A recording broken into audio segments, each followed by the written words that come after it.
أسعد الله أوقاتكم بكل خير. معاكم أمل، كنتمنى يا رب تكونوا بخير وعلى خير ودائما مع الوصفات السهلة والبسيطة والاقتصادية. اليوم إن شاء الله كنقترح عليكم أنجح وصفة لعمل لاجينواز، واللي هي الوصفة الأصلية اللي بثلاث مكونات فقط، بدون سوائل نهائيا وبدون أي إضافات ولا خميرة، اقتصادية جدا ولكن النتيجة ديالها مضمونة وناجحة 100%. كنتمنى أنكم تتبعوا معايا جميع الخطوات اللي في الفيديو، لأن راه سهل جدا ولكن ضروري أننا نلتزم بهم لنجاح الوصفة. نخليكم تكتشفوا باقي التفاصيل، فرجة ممتعة.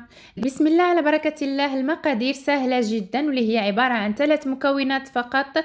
أولا كنحتاجوا 4 بيضات، وضروري البيض يكون في حرارة المطبخ لنجاح الوصفة. كاس مع مرش ديال السكر، وكاس مملوء جيدا من الدقيق الأبيض، والدقيق يكون مغربل، كنأكد على أنه يكون منخول. بالنسبة للنكهات يا إما غتستعملوا الفانيلا يا إما غتحكوا واحد الحامضة. نبداو على بركة الله. وغنحتاجوا كذلك واحد الرشة من الملح، هادو كتبقى غير إضافات، ولكن المكونات الأساسية هي البيض والسكر والدقيق. كنديروا 4 البيضات، كنضيفوا عليهم رشة من الملح. انا غادي نسم بالفانيلا، نسمو باي حاجه عندكم. دابا غادي نبداو الاول نصيحه اول مرحله اللي هي مهمه جدا، اننا كنبداو نخفقوا البيض مع اضافه السكر تدريجيا. السكر يا اما كتبداو تضيفوا بالملعقه ولا غير بالكاس، ولكن على 5 دفعات تقريبا، من 5 الى 6 دفعات. علاش؟ لان حنا كنضيفوا السكر وحنا كنطربوا في البيض، فهو البيض كيتعلك لينا، يعني كيجي بحال اون مورانغ اللي كتجي عاقده، ما كتكونش خفيفه. ضروري بالنسبه لتطريب البيض راه خاصو ياخذ من 5 حتى ل7 ديال الدقائق وحنا كنطربوا في البيض لنجاح الوصفه. يعني ما تطربوش البيض غير شويه وتقولوا لا صافي راه وصل يعني راه تضاعف الحجم ديالو. ابدا، كان خصنا نبقاو نطربوا في البيض حتى كيتقال لينا في يدينا، كيتضاعف الحجم ديالو، كيتغير اللون ديالو على هذا الشكل، كيولي بحال اون مورانغ، لان داك السكر كيعلك لينا البيض وكيتقل لينا البيض ما حدنا حنا وكنطربوا. صافي، دابا شديتو معايا النصيحه الاولى، نمروا للنصيحه الثانيه. الدقيق حتى هو كيتضاف على دفعات ويكون مغربل. انا راه حتى غربلتو عاد درتو في الكاس. وكنبداو نضيفوه حتى هو تدريجيا، وكنبداو نحركو او كنخلطو من التحت للفوق باش ما كنهرسوش هذاك البيض، ما كنفرغوش داك الهواء اللي دخلناه في البيض كامل. على هذه الطريقه كنكملوا اضافه النصف المتبقي من الدقيق. كيف ما لاحظتوا معايا انا يعني دخلت الدقيق على دفعتين، صافي من التحت للفوق حتى كيدخل لينا داك الدقيق كامل. دابا نمروا للنصيحه الثالثه واللي هي مهمه جدا، وهي الطاوه اللي غادي نصايبوا ان غنخبزوا فيها هاد لاجينواز. الطاوه ديال لاجينواز راه خصها ما تنديروش ديك الطاوه ديال الفران، كنديروا طاوه اللي هي صغر منها شويه. كيف ما كتشوفوا هذه اللي عندي فيها 28 سنتيم في العرض على 38 في الطول، باش كتجيكم لاجينواز يعني عاليه، كيف ما كتشوفوها في المخابز وكيف ما كتشوفوها عند بعض الاخوات على اليوتيوب اللي ما شاء الله كيديروا جينواز اللي هي ناجحه كذلك وكتجي عاليه وزوينه. ابدا ما تستعملوش طاوه اللي هي كبيره، لانها غتاخذ لكم مساحه الطاوه وغتجي ضعيفه. غندخلوها على فرن ساخن على درجه حراره 180 درجه 10 دقائق فقط، وكنخرجوها. كيف ما كتشوفوا هنايا صايبت الفران ديالي على 10 دقائق. انا شغلتهم من الفوق ومن التحت على 180، ولكن شغلت الفرفاره. دابا نمروا على بركه الله. صافي لاجينواز اللي بالشوكولا فهي بنفس الطريقه وبنفس المقادير، غير كتختلف غير في الشوكولات. درت البيض 4 البيضات، رشه ملح، الفانيلا. غادي نبدا نطرب كيف ما كتشوفوا تدريجيا. غادي نبدا نضيف داك الكاس الا ربع ديال السكر تدريجيا حتى كتعقد وكتعلك ليا البيض لمده، انا صراحه راه كنطرب البيض حتى 8 دقائق، ما كنحبسش من التطراب باش كنحصل على نتيجه اللي هي يعني ناجحه 100%. كل ما زدتوا في التطراب وكل ما علكتوا هذا البيض ديالكم مع السكر، كل ما كتحصلوا على نتيجه رائعه. من بعد ما كنضاعفوا كميه البيض وكنضيفوا السكر كامل اللي عندنا على دفعات. دابا بالنسبه لكميه الدقيق فهي غادي تكون نص كاس ديال الدقيق مغربل طبعا، لاننا غادي نضيفوا عليه الكاكاو، غادي نكملوا كميه الدقيق بالكاكاو. فغادي نضيفوا كذلك الدقيق على دفعات وحنا كنخلطوا من التحت للفوق على هذا الشكل. من بعد ما كندخلو كميه الدقيق اللي هي نص كاس ديال الدقيق مغربل، غادي نضيفو دابا 2 معالق كبار يكونوا عامرين مقببين ديال الكاكاو، يعني عامرين هرم مقببين مزيان ماشي غير عامرين شويه ديال الكاكاو. ضروري كنغربلوه، كيف ما كتعرفوا الكاكاو كيكونوا فيه واحد الحبيبات، فكلشي خصو يتغربل، الدقيق الكاكاو اي حاجه عندنا ناشفه كتغربل في هذه الوصفه. صافي من بعد ثاني غادي ندخلوا هذا الكاكاو في العجينه ديالنا، ولكن بالطريقه كيف ما دخلنا الدقيق، يعني من التحت للفوق باش كنبقاو محافظين على داك القوام ديال البيض على هذا الشكل. صافي من بعد ما خلطت الخليط ديالي كامل غادي نخليه جانبا، وغادي نمشي نخرج هذيك لا جينواز الاولى البيضه اللي بلا فاني، هي هذه. شوفوا ما شاء الله ملي كنخرجوها من الفران هذه هي لا جينواز الاصليه القديمه اللي بدون يعني سوائل، ناشفه وكتجينا عاليه ما شاء الله. وشوفوا معايا ما شاء الله الحجم ديالها كيفاش كتجي عاليه وكتجي ابدا ما كتكسرش. بالنسبه للاخوات المبتدئات ففي هذه المرحله غير كتخرجوها من الفران غتحيدوا ليها داك الورق الزبده اللي كيكون فيها من التحت، وغادي تروليوها، ضروري روليوها باش ما تغلبكمش البنات. وهذه النصيحه موجهه بالخصوص بالنسبه للاخوات المبتدئات باش ما تغلبكمش نهائيا لا جينواز منين تجيو تبغيو تعمروها وتزينوها. صافي انا كيف ما كتشوفوا كنحيد هذاك الورق اللي من الفوق، ومن بعد غنغطيها ونخليها تبرد جانبا. غادي نمشيو لا جينواز اللي بالشوكولا، فبنفس الطريقه غادي نديرها في نفس المول كيف ما كتشوفوا معايا. ضروري طبعا البنات كيف ما كتعرفوا المول راه كيكون فيه ورق الزبده باش ما تلصقش لكم لا جينواز وتحيدوها بكل سهوله.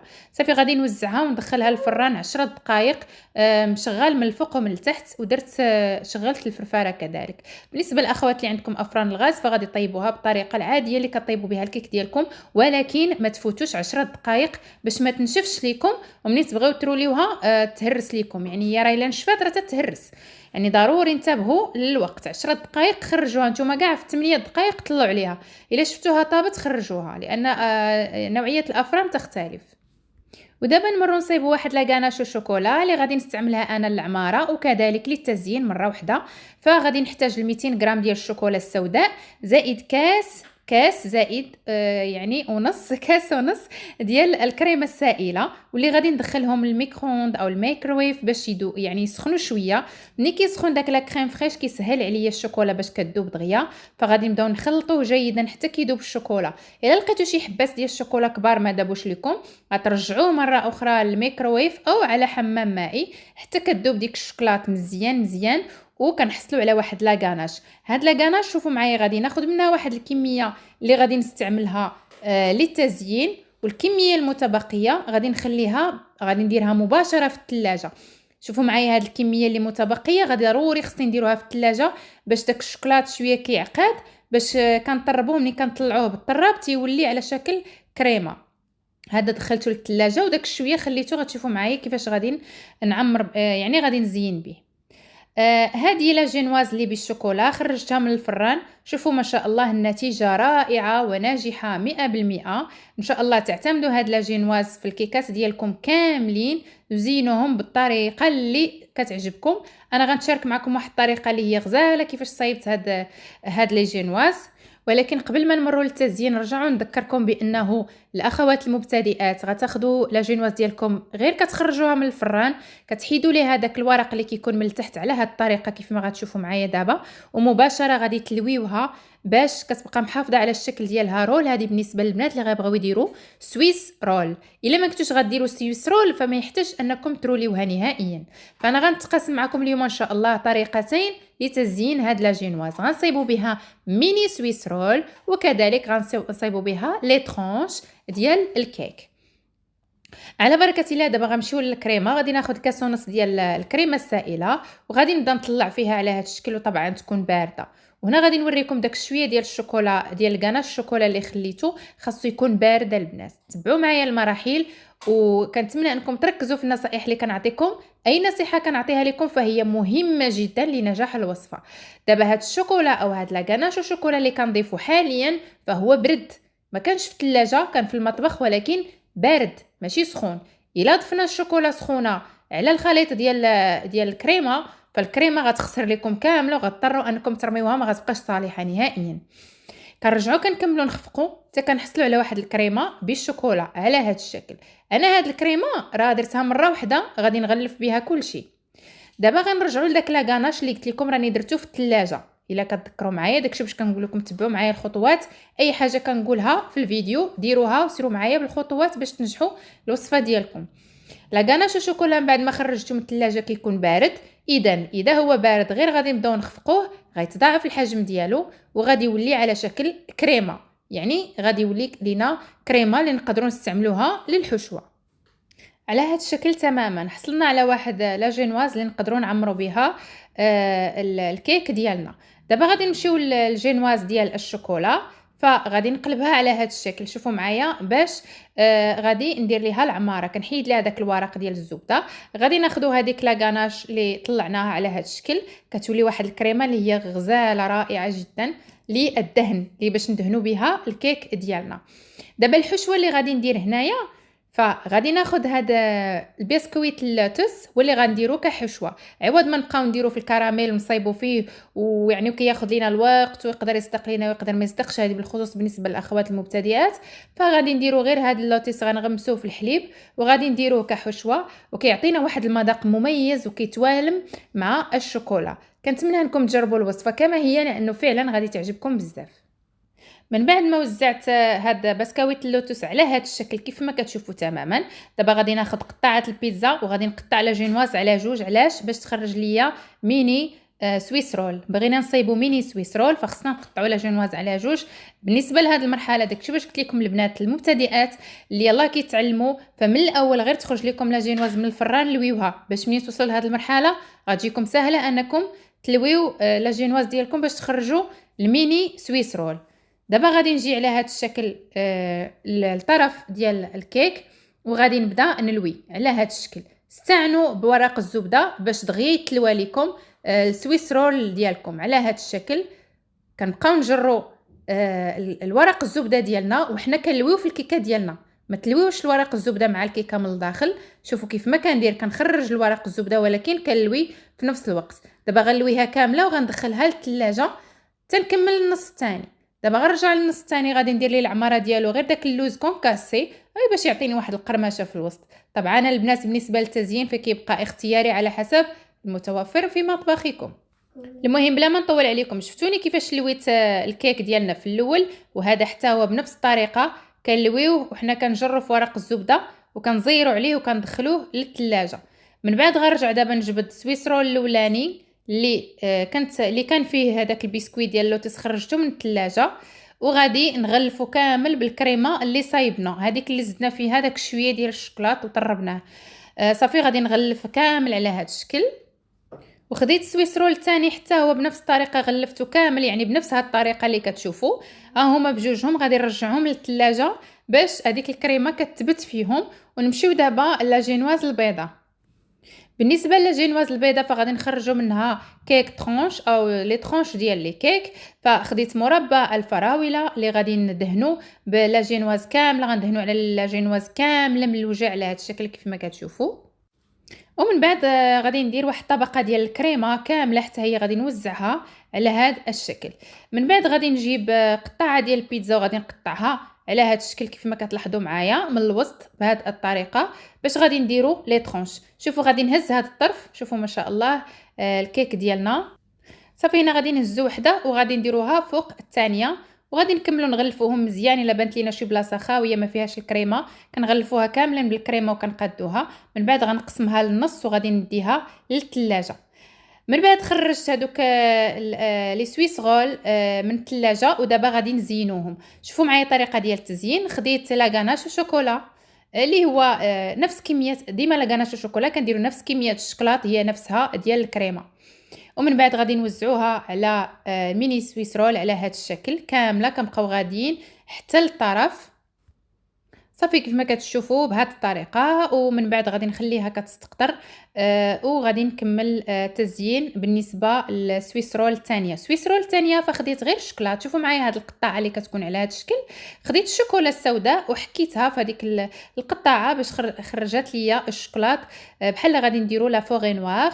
عطيناها شويه، حاولت يعني نعطيها الشكل ديال لا فوغي نوار. فغادي ندوز عليها داك نلبسها كامله بداك الشوكولا وصافي حصلنا على جوج ديال لي ميني سويس رول. غادي نحيدوا لهم الاطراف طبعا كيف ما كتلاحظوا.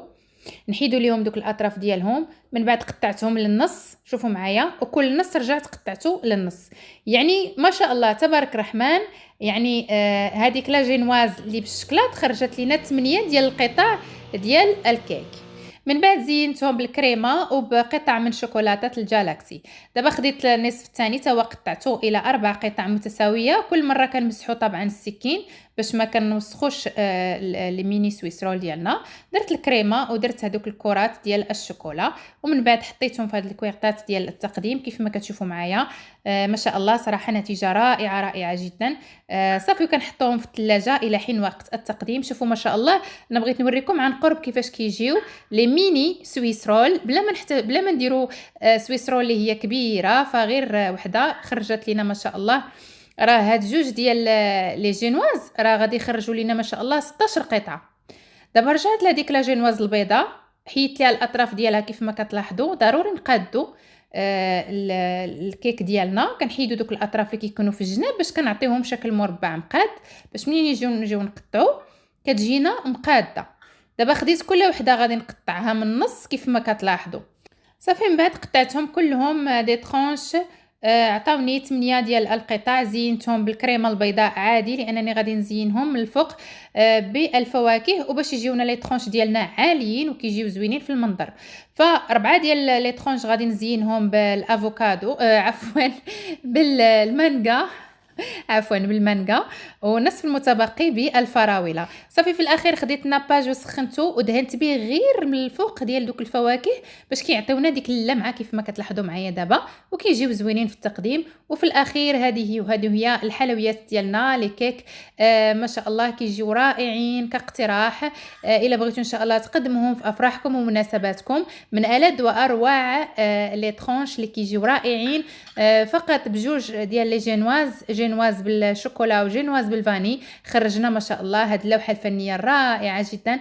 غتصيبوهم ان شاء الله وتفتخروا بهم امام ضيوفكم واطفالكم وازواجكم، لانه فعلا يستحقون التجربه. كيف ما شفتوا الطريقه سهله جدا، 3 مكونات فقط. كذلك النتيجه كتجي ناجحه 100%.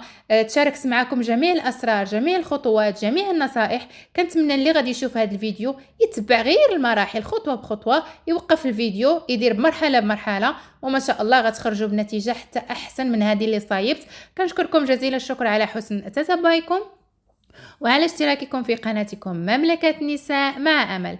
وقبل ما نودعكم ضروري أنني نوريكم كيفاش كيجيو هاد لي طرونش ديالنا، هاد لي ميني سويس رول. شوفوا ما شاء الله الحشوة كيفاش معلكة، ولا جينواز كيفاش خفيفة تذوب بالفم، ما مسقيه ما والو، كتجي رائعه بزاف. كنتمنى ان شاء الله انكم تجربوهم. دابا غادي نتقاسم معكم لي طرونش ونقطعوهم حتى هما باش تشوفوا كيفاش كيجيو ديال طبعا بالنسبه للبنات بالنسبه للفواكه فتقدروا تزينوا باي فاكهه عندكم كتعجبكم وكتعجب وليداتكم. شوفوا ما شاء الله كيفاش كتجي لا جينواز عاليه وكتجي خفيفه ولذيذه. وصلنا لنهايه الفيديو، القاكم في امان الله، مع السلامه. مع السلامة.